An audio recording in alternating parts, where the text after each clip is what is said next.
თბილისში ნატოს ქართული შედეგები დიპლომატიის გამარჯვებად შეფასდა, თუმცა პორტუგალიური გამოცემები ყურადღებას ქართველების ლისაბონურ გართობაზე ამახვილებენ. გამოცემა Morning Post-ი წერს, რომ საქართველოს წარმომადგენლებმა სამიტის მონაწილეებისათვის საგანგებოდ გამოყოფილ მაღალი კლასის სასტუმროში 80 მსუბუქი ყოფაქცევის ქალი მიიყვანეს.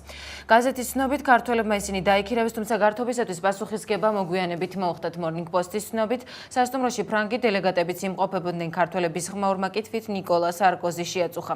პოლიცია საფრანგეთის დელეგაციამ გამოიძახა, სწორედ პოლიციამ შეძლო ამ ქალბატონების სტატუსის იდენტიფიცირება. შემთხვევა სასტუმროშივე დასრულდა, თუმცა სამართალდამცველებმა ეს ინციდენტის სტატუსით ოფიციალურად დაარეგისტრირეს. გამოცემის თანახმად, ქართული დელეგაციის წევრებმა მსუბუქი ყოფაქცევის ქალები სასტუმროში მეუღლეების სტატუსით შეიყვანეს.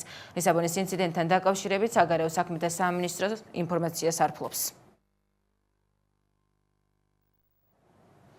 ქართული დელეგაცია ლისაბონში სასტუმრო ტივალში ცხოვრობდა. ტივოლი ლისაბონის ერთ-ერთი ფეშენებელური სასტუმროა, 5 ვარსკვლავიანი სასტუმრო დედაქალაქის ცენტრში მდებარეობს. ტივოლი მომხმარებლებს 1933 წლიდან ემსახურება, 2008 წელს კი ის სრულიად თანამედროვე შენობად იქცა. ადმინისტრაციამ მისი სრული რეკონსტრუქცია მოაწყო. ტივალში სასადილო ოთახი, ფიტნეს დარბაზი, საცურაო აუზი, 24 მისაღები და საკუთარი ავტოსადგომია. 306 ნომრიდან ერთი საპრეზიდენტო აპარტამენტიც არის. ტივოლი ლისაბონის ცენტრში, თუმცა ცენტრის ხმაურისაგან მოშორებული და იზოლირებულია.